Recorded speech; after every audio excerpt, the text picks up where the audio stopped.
بعل ጥምቀት ከብዕሉ ናብ ከተማ ማጨው ካብ ዝተፈላለዩ ኩርናዓት ንዝመጹ አጋይሽ ጻኒቶም ሰመረ ክኸውን ካብ ዝህብዎ አገልግሎት ትርፊ ንምርካብ ምስራሕ ጥራሕ እንተይኮነስ ትውፊታት ተኸባቢ ንምልላይ ከም ዝሰርሑ ወነንቲ አገልግሎት ወሃብቲ ትካላት ይዛረቡ ሆቴልና ቱሪዝም ይሰርሕ እዚ ትሰርሕ ለኹ ደሞ ለባህላዊና ለሃይማኖታዊ በዓል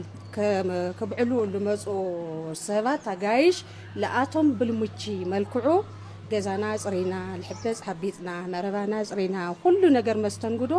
ተመጽዮምስ ተመቺዎም ሐምልኸት ንዓቅምና ለአክል አዳሊና አይና በዓለ ጥምቀት ተመልኺቱ ካወጻ ብዙሕ ሰባይ መጸና እዩ ካብ ሙሉእ ኢትዮጵያ ብዙሕ ሰብ ይልመጸና እቲ ሰብስጉን መጽኡ እቲ ባህልናይ ተሃይማኖትናይ ሁሉን ይሆና ተዓድና ድሕስቶ አርኢና ላብለት ፈላለ ቦታ ወሲድና ርኢና ተሐጉሶሚ ናተዓድ ምንነት ታሪኩይ ሃይማኖታዊ ሁሉ ፈሊጦም ልክኸዱ ንዓቅምና ጻዕር ክንገብርና ለዓዳይ ልጉብኘለይ ህዝቢ ካወጻ ይኹን ካብ አዲስ አበባ ይኹን ካብ ክፍለ ሀገር ይኹን ካብ ክልል ይኹን ልሞጽ ሰባት ሁሉ በትክክለኛ ገይረ ትጋሻና ለጥምቀት ለነጽጋሻና በደንብ ንቅበሎ አጋይሽ አበ ጻንሒቶም ክሕጎሱን ብፍትሐዊ መንገዲ ከገልግሉን ተዳልዮም ከም ዘለው እቶም ወነንቲ ወሃብቲ አገልግሎት ይገልጹ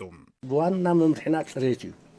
ጽሬት እንድሕዘይሎ ደንበኛ ይድርኽም ማለት እዩ ጽሬተይ ሓልየ ዋጋውን ትመጻጻን ገይረ ለወሰኩ ካብተና ቅድሚ ሕዚ ማለት እዩ ተመጻጻን ዋጋ ገይረ ይከብል ዘላነ በዋጋ ማካይነት ደሞ ሃማንኛው ዓዲ ቱሪስት ሊስታናገደሉ ዋጋ ተመጣጣይ ዋጋ ገይርና ኢና እናስተናገድ ሆቴል ደሞ ብዝነበረና እንትን ጽሬት ይሁን ብዝኾነ አቅርቦት ይሁን ተዘጋጅና ሰራሕተኛና ጽቡቕ ዝግጅት ገይርና ኢና ንጽበ በዓል ጥምቀት 2018 ዓመተ ምህረት ብድምቀት ንክሐልፍ ብውልቀን ውዳበን ተዳልዮም ከም ዘለውን ተዓደምቲ ትበዓል ድማ ነዚ ተገንዚቦም ናብ ከተማ ማጨው ክመጹ ወሃብቲ አገልግሎትታ ከተማ ጸዊዖም